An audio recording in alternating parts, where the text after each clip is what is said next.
जय माता की जय सियाराम। भाई बहुत से बच्चे जैसे भोग लगाते हैं, तो भोग लगाने में बहुत सी गलतियां कर जाते हैं। तो हम भोग कैसे लगाएं, किस तरीके से लगाएं कि भगवान भी प्रसन्न हो और हमें भी कोई कष्ट ना हो, हमारी दिक्कतें बढ़े ना। देखो, एक तो तुम शक्ति अभी आई नहीं है पूर्णता से, अभी तुम्हें हल्की फुल्की मतलब कि महसूस होने लगा है। क्या होता है कि तुम हल्का हल्का अनुभव करने लगे हो, तो तुम क्या करते हो, भोग प्रसाद के चक्कर में पड़ जाते हो। ठीक है ना। तो ये तुम वहां गलती कर जाते हो। जिनके गुरु नहीं है, जो गुरु है ना, जिनके पास गुरु है, उनके साथ तो किसी एक आदमी के साथ ही होता होगा। भगवान पता नहीं, मतलब जो कोई गुरु अच्छा नहीं होता होगा या फिर शिष्य अच्छे नहीं होते होंगे, तो माइपी गड़बड़ होती होगी। नहीं तो लेकिन गुरु के साथ में जो कोई भी मतलब आगे शक्तियों को लेकर चलता है, भक्ति करता है, तो उनके साथ अच्छा ही अच्छा होता है। भोग लगाते हैं, अपनी मर्जी से उल्टा सीधा लगा देते हैं, तो वहां पे कष्ट आने लगता है, दिक्कत होने लगती है। जैसे कि तुम्हें भगवान ने क्या है कि हल्की फुल्की तुम्हें अपनी तरंग दे दी है, तो तुम भोग प्रसाद के चक्कर में पड़ जाते हो। उसमें क्या होता है, तुम्हारा नुकसान होने लगता है।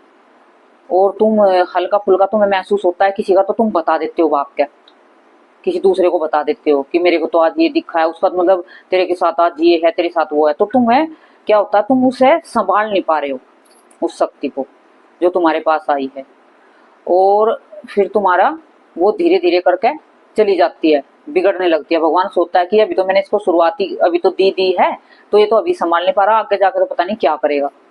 तो ऐसे बच्चों के साथ दिक्कत बढ़ने लगती है कि जैसे कि अब तुम हो, तुम जवान हो चुके हो चलो, या फिर घर में कोई बहू आई है, तो उसको जिम्मेवारी देते हैं नई नई। जैसे कोई घर में बहू आई है या फिर बच्चे लड़के जवान हो गए, तो उसके पिताजी उनको अपने घर की जिम्मेवारी सौंप देते हैं। तुम्हें सौंप देते हैं, तुम्हें जैसे भी लड़का है, चलो उसको दे दी थी, उसकी बताती हूँ। तो तुम्हें दे दिया घर बार सारा भी, तुझे अब संभालना है तुझे, तुम तो क्या करोगे, धीरे धीरे उसको उड़ाने लगोगे, इधर खोने लगोगे। तो तुम्हारे पापा देखेंगे कि भाई ये तो बच्चा संभाल नहीं पा रहा, तुमसे दोबारा पूछ लेंगे कि मैं तो अपने आप ही लेना देना करूंगा, तेरे हाथ तेरे बस की नहीं है। तो ऐसे ही घर में जैसे बहू आती है, उसको दे देती है सास की अब तू संभाल, तो वो नुकसान करने लगती है, उल्टा सीधा काम करने लगती है। तो सास देखती है, उसे बर्दाश्त नहीं होता, वो फिर कोस लेती है उससे कि ले मैं तो अपने आप ही करूंगी, लेना देना तेरे बस की नहीं है, अभी तू बच्ची है, अभी संभाल नहीं पाएगी। तो इसी तरीके से हमारी शक्ति होती है, जब हमें भगवान हमें धीरे धीरे थोड़ी थोड़ी शक्ति अपनी अंश अपने हमें भेजते हैं, तो हमें उनको संभालना होता है, संभाल के रखना होता है, उनको बचा के रखना होता है। और जो हम नहीं बचा कर रखते हैं, तो भगवान हमसे फिर खोस लेता है। बहुत से बच्चों के साथ ऐसा होता है कि उनको एक अभिमान भी आ जाता है, वे थोड़ा सा भी कुछ हजम नहीं कर पाते हैं। एक सपना दिख गया तो दूसरे को बताने लगेंगे। कोई थोड़ा सा अनुभव होगा, माँ ने कह दी कि ये भोग लगा ले सपने में, तो उसको थोड़ा सा दूसरे को बता देंगे, मेरे को तो माँ ने ये बताया भोग लगा ले। माँ ने कह दिया कि आज ये मंत्र जाप कर ले, तो वे दूसरों को बता देते हैं। उनका गुरु नहीं होता, गुरु हो तो गुरु को बताना जरूरी होता है, क्योंकि गुरु देख लेता है कि भी कोई शक्ति गलत है घर में, या कोई वो तो नहीं बता रही है भोग अपने खाने के लिए हो, या कोई मंत्र जाप बता रही है, कोई गलत मंत्र तो नहीं है। तो एक बार सपने से हमें मंत्र या भोग कोई बता देता है, शक्ति कुछ भी बता देती है, तो हमें अपने गुरु को बताना जरूरी होता है, ताकि हमें उसका कोई नुकसान ना हो। अच्छे से गुरु देख के जांच करके और हमें फिर बता सके दोबारा अच्छे से। तो भोग लगाते हैं, तो भोग लगाने में क्या होता है कि बिना गुरु के आने के, जैसे भी तुम्हारी शक्ति आई, तो तुम भोग के चक्कर में मत पड़ो, मंत्र जाप करते रहो, अपने निस्वार्थ लगे रहो। बस अपनी मिश्री का भोग लगा के और एक पानी का लोटा रख के अपने पास में एक दीपक लगा के अपने मंत्रों पे ध्यान दो। बस अपने मंत्रों को जाप पे लगे रहो, आपको जरूर सिद्धियां मिलने लगेंगी, धीरे धीरे करके आपके पास आने लगेंगी एक एक सिद्धियां करके। और आपको फिर एकदम से आपका शरीर शक्तिशाली बन जाएगा, एकदम से। मतलब आपको कहना कि शक्ति आपकी इतनी इकट्ठी हो जाऊंगी कि आप गुरु के साथ में आओगे, एकदम से जैसे गुरु बनाओगे, तो तुम्हें जरूर से जरूर कुछ ना कुछ जल्दी ही मिल जाएगा। गद्दी लगाने के लिए हो, या फिर माँ का उपदेश कोई भी तुम्हें सेवा करने के लिए हो, तो तुम्हें जल्दी से उसका आदेश लग जाएगा कि माँ देख लेगी बच्चा परिपूर्ण हो चुका है। तो तुम भोग के चक्कर में मत पड़े करो जब तक तुम्हारा गुरु ना कहे। और जिन बच्चों के पास शक्ति आ रही है, बोल रही है, मतलब घर की पुच्छा भी दे रही है, सब कुछ कर रही है वो, घर की बाहर की नहीं, बाहर की मत देना बिना गुरु के, नहीं तो कष्ट में आ जाओगे। अपने घर की पूजा दे रही है, तुम्हें बता देती है कि आज ये होने वाला है, आज ऐसे है, मतलब आपको सब चीज बता रही है शक्ति। फिर आपका फर्ज है कि उनको भोग लगाए, ठीक है ना, भोग लगाएं, ज्यादा भोग नहीं लगाएं, फिर भी अपने जैसे कि उनका दिन होता है शक्तियों का, जैसे कि माता रानी का शनिवार का होता है, मंगलवार का होता है, बुधवार का होता है, जिस पे जैसी जैसे शीतला माता होती है उनका बुधवार का दिन होता है। तो इस तरीके से हम आ जाती हैं शक्ति। तो आप उनको किस तरीके से भोग लगाए, ज्यादा कुछ ना करें। सुबह तो उनको जिस दिन उनका वार है, हर दिन का नहीं कह रही हूँ मैं तुम्हें, कभी गलत सोचो, जिस दिन उनका वार है उस दिन उनके नाम के 5 पतासे या 7 पतासे और 2 लौंग 2 इलायची, इस तरीके से आप भोग लगाना शुरू कर दो अंगारी पे, ठीक है ना। अंगारी पे भोग देना शुरू कर दो आप। फिर शाम के समय जब पूजा करोगे तो ज्यादा नहीं, सिर्फ 1 कपूर और 2 लौंग, जिस दिन उनका वार है बस ये तुम भोग देना उनको, शाम को शुरू कर दो। हर रोज नहीं देना अभी बिना गुरु के, ठीक है। ये तुम धीरे धीरे करके देखना। बहुत सी वीडियो से मेरे बहुत से बच्चों का कमेंट आता है कि हमें माँ आपकी वीडियो से बहुत लाभ हो रहा है, बहुत अच्छे से। जो बच्चे विश्वास करके करते हैं उनको लाभ होता है, उनके मतलब अच्छे से उनके सब कुछ उन्हें मार्ग, उनके दर्शन मतलब मार्गदर्शन होता है उनका, जो अच्छे से करते हैं, जो विश्वास करते हैं। लेकिन तरक वरक करते हैं, देखते हैं, ढूंढते हैं तो उनमें कुछ नहीं मिलता है। मैं अच्छे हर वीडियो में अच्छी जानकारी देती हूँ, जो मैं खुद करती हूँ वही तुम्हें बताती हूँ, ताकि तुम्हें कोई तुम्हारा नुकसान ना हो जाए। तुम्हें कोई गलती मतलब ऐसी वीडियो में नहीं बनाती हूँ जिसमें तुम्हारा नुकसान हो। भाई तुम अपनी जानबूझ के अपनी गलती से करो तो करो, लेकिन मैं तो अपनी तरफ से ऐसा कुछ नहीं बताती हूँ। माई रानी के विश्वास पे और बाबा के विश्वास पे ऐसी वीडियो बनाती हूँ ताकि बच्चों को कष्ट ना हो और साधारण से साधारण बच्चा इन्हें कर सके। और ज्यादा ऐसा कुछ ज्यादा बड़े बड़े भोग नहीं बताती हूँ बिना गुरु के, क्योंकि मुझे पता है बिना गुरु के दिक्कत परेशानी आती है और कष्ट भी होता है। क्योंकि उल्टा सीधा कार्य होता है, नेगेटिविटी भी साथ में, जब मंत्र जाप करते हैं तो नेगेटिविटी भी आ जाती है। कभी कभी क्या होता है, बच्चों का घर में मतलब बहुत शुद्धता पवित्रता होती है और उनके घर पे कोई भी मतलब कोई गंदी चीजें नहीं बनती हैं, मतलब जैसे कि अंडा मांस, आप समझ रहे होगे, दारू वारू उनके घर में कोई नहीं पीता, लहसुन प्याज तक भी नहीं खाते हैं।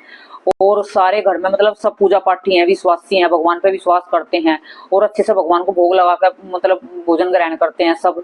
तो मतलब एक उनके घर का है ना जो वातावरण एक पवित्र होता है, तो वहां पे बच्चे मंत्र जाप करते हैं तो वहां पे नेगेटिविटी नहीं आती है, वहां पे कम चांस होते हैं नेगेटिविटी आने के। उनके घर के कुल देवता कुल देवी या कोई ही नाराज हो तो कुछ कह नहीं सकते, आने जो पितर ठीक होंगे घर के, और कुल देवी तुम्हारी साफ सुथरी होगी, मतलब अच्छे से मतलब तुमने मना रखी होगी और पितर भी तुमने मना रखे होंगे, तो तुम्हारे पास कोई नेगेटिविटी नहीं आएगी। तुम्हारे मंत्र जाप करोगे तो तुम्हारे पास अच्छी शक्ति आएगी और भोग भी लगाओगे तो तुम्हारे भोग को कोई नेगेटिविटी ग्रहण नहीं करेगी। अच्छा, तो जो ये भोग का समाधान तुम्हें बता दिया मैंने। जैसे बहुत से बच्चे कहते हैं कि एक बच्ची को, मैं इसलिए कह रही हूँ कि बच्चे मुझसे पूछते हैं ना तो गलती करते हैं। एक बच्ची के पास शक्ति आई हुई है माता रानी की, ठीक है, माँ काली वैष्णो रूप में चली हुई थी उसके साथ, मैंने फोन से चेक करा था उसको। तो वो क्या करती थी, घर की पुच्छा देती है, अपने पेहर की भी पुच्छा देती थी, अपने भाइयों की, अपने घर वालों की और अपनी ससुराल की भी पुच्छा देती है। और क्या करती है, माँ को मिश्री तक का भोग नहीं लगाती है, खाली मतलब ऐसी लगा रही है, परेशान हो रही है, इतनी दिक्कत हो रही है, घर में झगड़े हो रहे हैं, घर में मतलब पति कमाता है पैसे पता नहीं कहाँ लेके जाता है, सब कुछ परेशानी बनी हुई है। मैंने कही उस लुकू कि बेटा तू भोग शुरू कर दो शनिवार के, तो मेरे को तो माँ कहती नहीं कि भोग लगाओ, ऐसे बोल रही है। माँ तो कहती है कि तू ऐसे ही रहे, मैं तो तेरा सब कुछ ऐसे ठीक कर दूंगी। मगर ये तेरे, मैंने उसको देखा कि वो अपने मन से बोल रही है, ये माँ नहीं बोल रही है, वो माँ तो चाहती है कि मुझे भोग लगे, भोग लगेगा तो आगे इसके कार्य सुधरेंगे, इसका आगे का रास्ता साफ होगा, जो इसके घर में दिक्कत बनी हुई है वो इसकी दिक्कत हटेगी। तो ऐसे होता है, शक्ति आने के बाद जब उनसे कार्य लेने लगते हो भोग लगाना जरूरी होता है। और जैसे शक्ति अभी तुम्हारी मुंह नहीं खोल रही है मानने की, अभी तुम्हारे शरीर पे तुम्हें एक महसूस होती है ऊर्जा बस, और तुम्हें सपने दिखाई देते हैं, तो उसमें तुम्हें जरूर नहीं कि अभी तुम भोग लगाना शुरू कर दो। अभी तो बस तुम हर रोज अपनी मिश्री का भोग लगाओ, घर पे जो खाना बनता है उसका भोग लगाओ, जो भी तुम्हारे घर में पवित्र खाना बनता है, फल वलाते हैं तुम्हारे घर में उनका भोग लगाओ, हर रोज लगाओ, तुम्हारे घर पे हर रोज फल आते हैं, हर रोज फल का भोग लगाओ, दूध का भोग लगाओ अपने घर पे, ठीक है। भगवान को ये नहीं कि मैं तुम्हें कह रही कि भोग ना लगाओ, तुम लगाओ, जो तुम्हारे घर पे आता है, जो तुम खाते पीते हो उस भोग को लगाओ तुम अपने घर पे, फल आते हैं फल रखो। अब हम तो ऐसे लगाते हैं, हर रोज हम वैसे भोग नहीं लगाते, हम हर रोज पंचमेवा का भोग लगाते हैं, शक्ति आई हुई है दरबार भी चलाते हैं, लेकिन शनिवार मंगल का दरबार है हमारा तो उसी टाइम हम भोग लगाते हैं सिर्फ, वैसे तो जो भोग होते हैं शक्तियों के। और नहीं तो हर रोज जैसे फल है हम फलों का भोग लगा देते हैं, दूध है उसका भी दूध का भोग लगा देते हैं अपने घर पे, जैसे हर रोज हम खाते पीते हैं उसका हम भोग लगा देते हैं, खाने पीने का भोग कुछ भी लगा देते हैं हम अपने घर पे, कोई भी लड्डू बना रहे हो, कुछ भी बना रहे हो, हम कोई अच्छा सात्विक हम खाना बनाते हैं, सात्विक बनता कर हमारे यहाँ तो ना लहसुन प्याज, हमारे यहाँ तो कुछ हींग वींग भी डलता नहीं है ज्यादातर। तो इस तरीके से हम भोग लगाना चाहिए हमने गुरु, क्योंकि हमारे पास गुरु था ना तो हमने गलती कभी नहीं करी है। हमारी शक्ति आ गई थी तो गुरु हमें जो कहती थी कितना भोग लगाना है तो बस हम इतना ही भोग लगाते थे, उससे आगे हम ज्यादा भोग नहीं लगाते थे। तो आप जो भी ये बच्चे हैं भोग लगाने वाले हैं ये थोड़ा सा सुन लेना ध्यान से, तो इस तरीके से भोग लगाने चाहिए आपको, ठीक है ना। और कभी उल्टे सीधे भोग मत लगाया करो, एक थोड़ा सा संभला करो, ठीक है ना। हर रोज जैसे शाम को बच्चे हैं कि बहुत की वीडियो देख लेते हैं कि हर रोज लौंग का भोग देने लगते हैं, हर किसी को पितृदेव का भी लौंग का भोग लगाने लगते हैं। इस तरीके से भोग नहीं लगाते हैं, कष्ट आने लगते हैं तुम्हें बिना गुरु के, ठीक है। जो तुम्हारे शक्ति आई है तो धीरे धीरे उन्हें संभालो और उनको देखो जानो, फिर उसके बाद भोग शुरू करना, ठीक है। ये गलती कभी ना करना। जय माता की, जय सिया राम।